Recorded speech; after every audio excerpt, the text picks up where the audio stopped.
नमः शिवाय। ओम नमः शिवाय।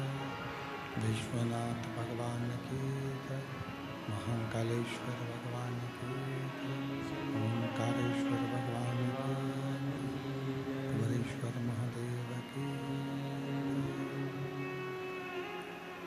हर हर महादेव। हर हर महादेव। हर हर महादेव। हर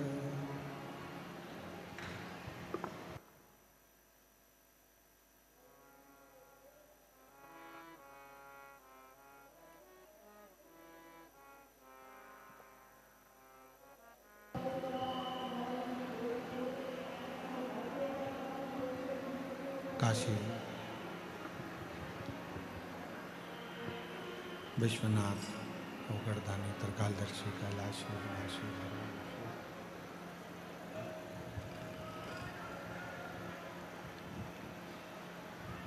जिनकी पुनीत पावन पवित्र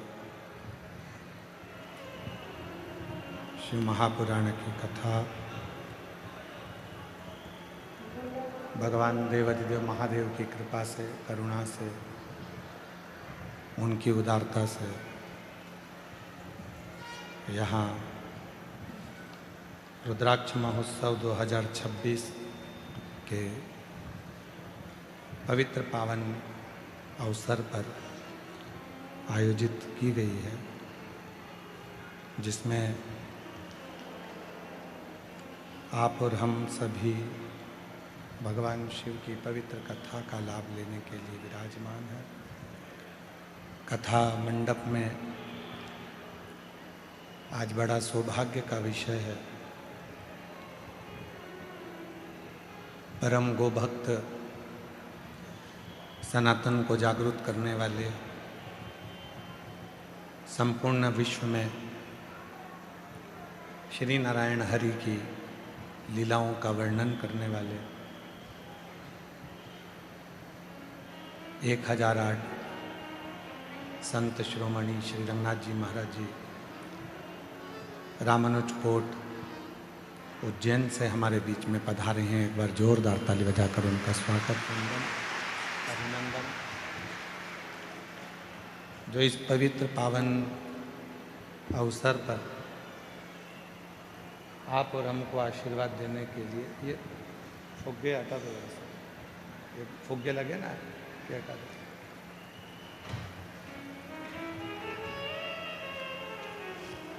ये वाले फुग्गे भी हटा।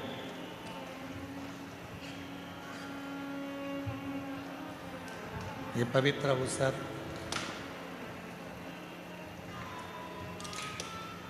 आप और हमको प्राप्त हुआ है। अभी श्री स्वामी जी महाराज जी का सुंदर उद्बोधन सत्संग आप और हमको मिला,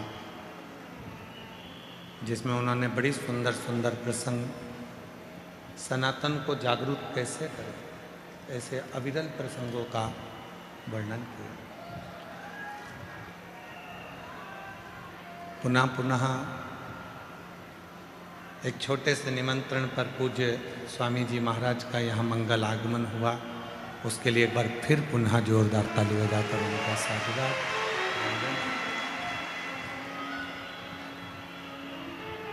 बहुत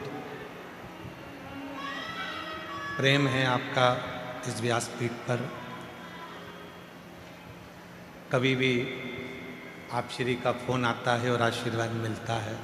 ऐसी सहज सरल मूर्ति हैं स्वामी जी। कथा के मुख्य यजमान स्वर्गीय महेंद्र भाई मोती भाई पटेल जी की स्मृति में बनलता बेन पटेल, आवाज़ को क्लियर करो, फेल रही है। बनलता बेन पटेल, ललिता दीप्तेश पटेल जी न्यू जर्सी अमेरिका से, सोमानी जी सूरत से, श्री दिनेश गणपति काबरा जी काबरा परिवार एरंडोल महाराष्ट्र से, सत्यनारायण रामदयाल जी मालपानी जी संभाजी नगर से, स्वर्गीय मुरलीधर राव काले जी की स्मृति में श्री अनिल मीनाक्षी काले जी द्वारा विदर्भ कर्नाटक से, स्वर्गीय श्री सुमित्रा देवी गोवर्धन लाल महेश्वरी जी की स्मृति में पुत्र संतोष राधा महेश्वरी जी द्वारा इंदौर से। स्वर्गीय श्री रामचंद्र सुरसटवार जी की स्मृति में सुहासिनी विजय कुमार रामचंद्र सुरसटवार जी द्वारा उदगीर से।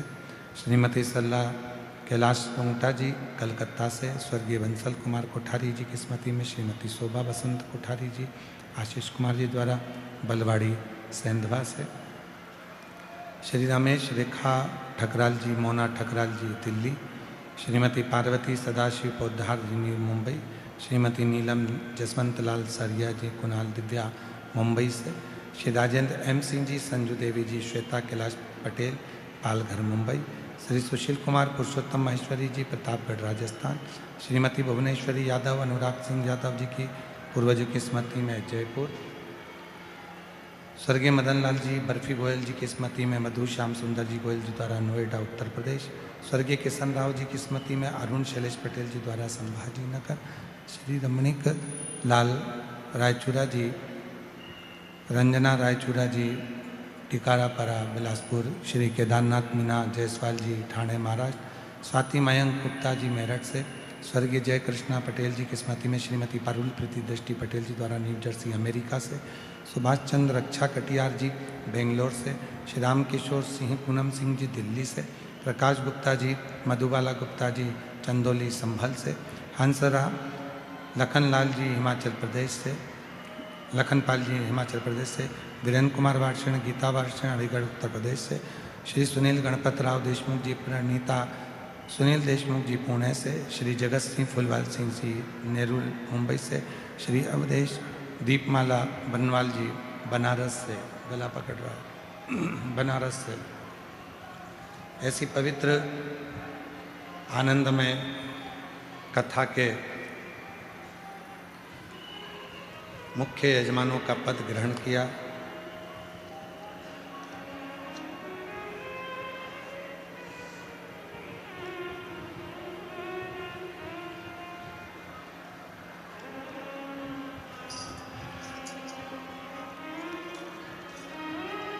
कुछ जजमान एक दिवसीय भी हैं, उनके नाम की लिस्ट हमारे पास आई थी, कहीं चली गई है, हम आपको भी बाद में वर्णन करते हैं, उसको सुनेंगे। शिव कृपा से, भगवान शंकर की करुणा से, उनकी उदारता से ये पवित्र पावन रुद्राक्ष महोत्सव 2026 अपने गंतव्य की ओर बढ़ता हुआ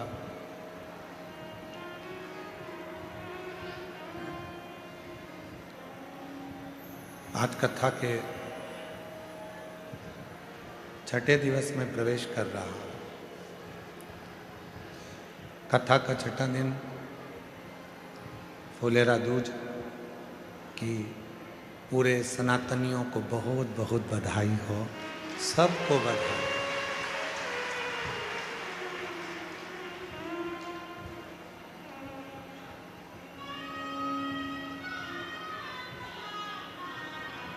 आज ही का वो दिन है जिस दिन माँ जगत जननी जगदम्बा ने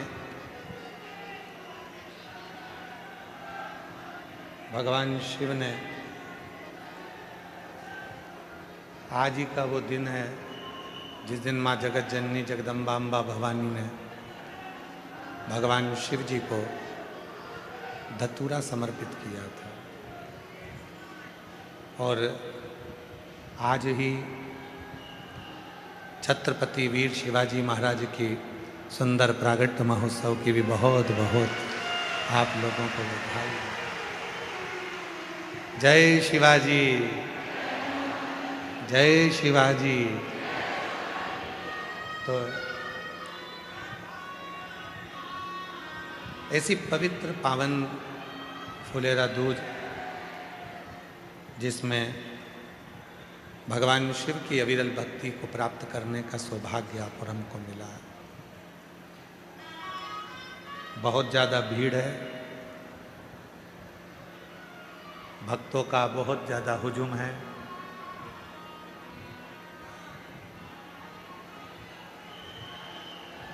एक भक्ति और एक मुक्ति।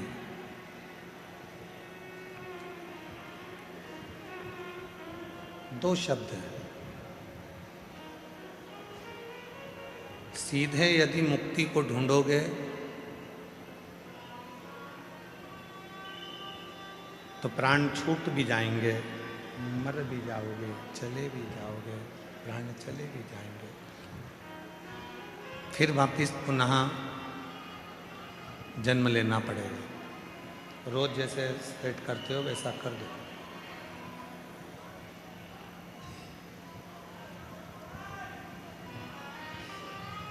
सीधे मुक्त होना,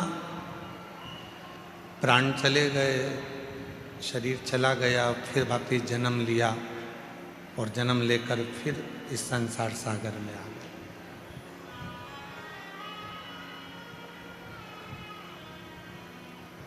पुनरपि जननम और पुनरपि मरणम के जो प्रपंच है, उसी संक्रांत में यदि हम चल रहे हैं तो ये केवल मुक्ति का पथ नहीं हो सकता।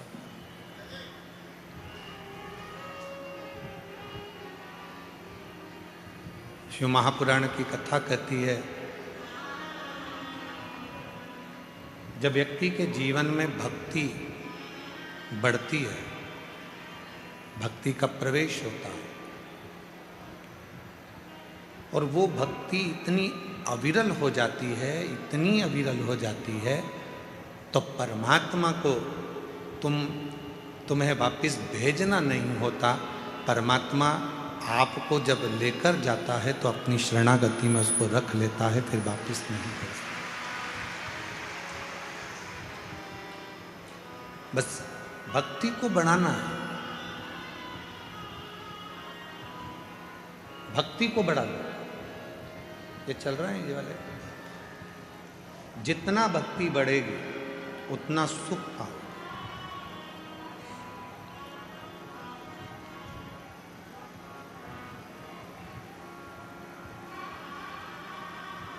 मकान लोन पर मिल सकता है, जमीन लोन पर मिल सकती है, गाड़ी लोन पर मिल सकती है, फ्रिज लोन पर मिल सकता है, वॉशिंग मशीन भी लोन पर मिल सकती है, सोना और चांदी भी लोन पर मिल सकता है।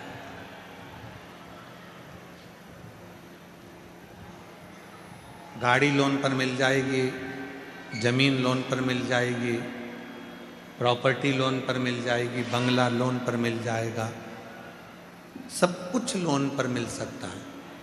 पर एक भक्ति और दूसरी मुक्ति, ये कभी लोन पर नहीं मिलती।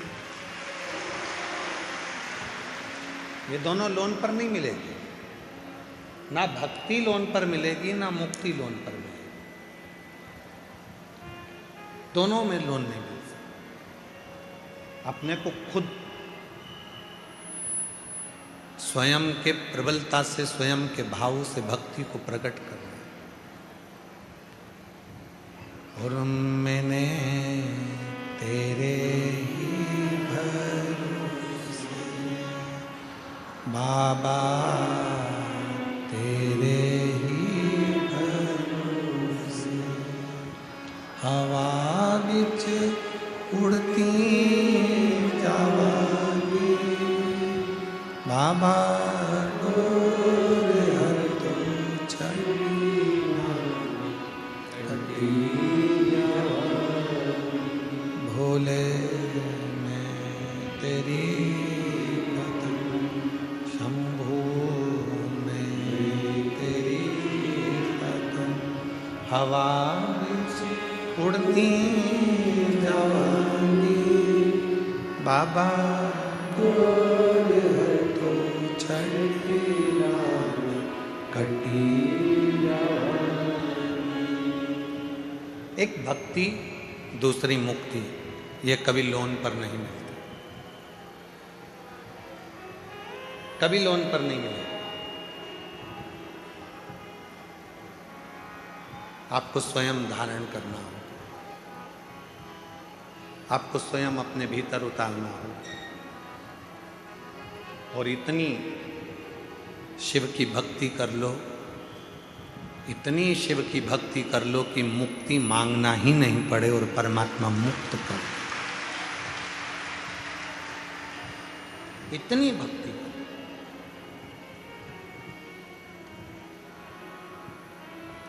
और इतनी जल्दी भक्ति मिलती भी नहीं है। चंदन का तिलक लगा लो और माला पहन लिए और सोचा कि भक्ति मिल गई तो नहीं मिलेगी, बहुत कठिन। मंदिर में जाकर बैठ गए और सोचा कि भक्ति मिल गई, बहुत कठिन। तीर्थ में जाकर बैठ गए और सोचा कि भक्ति मिल गई, नहीं मिल सकती। गंगा यमुना के तट पर जाकर बैठ गए और सोचा कि भक्ति मिल जाएगी, नहीं मिल सकती, नहीं मिल, इतनी जल्दी नहीं मिल सकती। बहुत परीक्षा लेता है वो, बहुत, तब जाकर भक्ति प्राप्त होती है।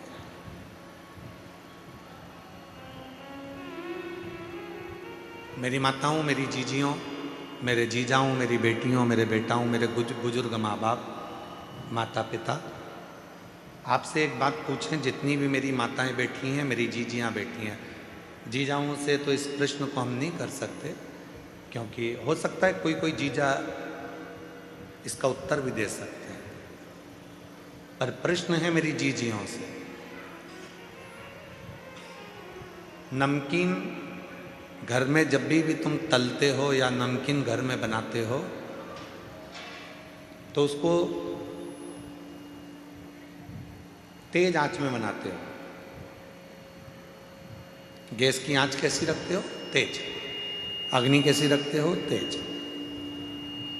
और जब मीठा कुछ बनाते हो तो गुलाब जामुन बना रहे हो, हलवा सेकना है, सीरा बनाना है, मीठी थुली बनाना है, खीर बनाना है, कोई मीठी चीज़, कोई पुआ बनाना है, गुजिया बनाना है, मीठा मक्खन पारा बनाना है, मक्खन बड़ा बनाना है, मैसूर पाक बनाना है, घेवर बनाना है, मीठा बनाना है, तो मेरी जीजियाँ सब जानती हैं कि मीठा बनाने के लिए आँच को, अग्नि को थोड़ा धीमा रखा जाता है। बोलो सही है कि गलत है? नमकीन बनाना है तो आँच को तेज करना पड़ेगा, और नमकीन बनाना है तो आँच को तेज कर कर तला निकाला। भजिया तेज आंच में, नमकीन तेज आंच में, पोहा तलना है तेज आंच में, चने की दाल तेज आंच में। जितना नमकीन बना रहे हो उसको तेज आंच में बनाना पड़ेगा। पर मीठा, गुलाब जामुन, मक्खन पाड़ा, मैसूर पाक, बेसन चक्की, हलवा, सीरा, खीर, जो भी बनाना है उसको धीमी आंच में बनाना पड़ेगा, धीमी आंच में।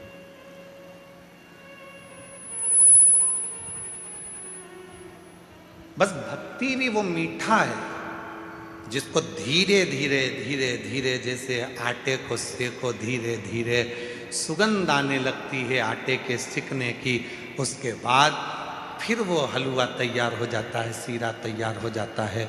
गुलाब जामुन को भी धीमी आंच में सेके जाओ, उसमें स्वाद और कलर अपने आप बदल जाता है।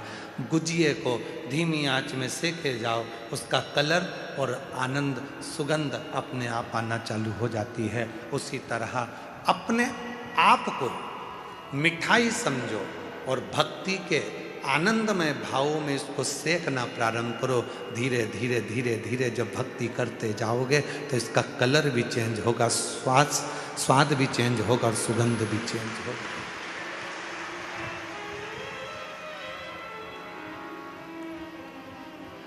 ये चेंज होगा।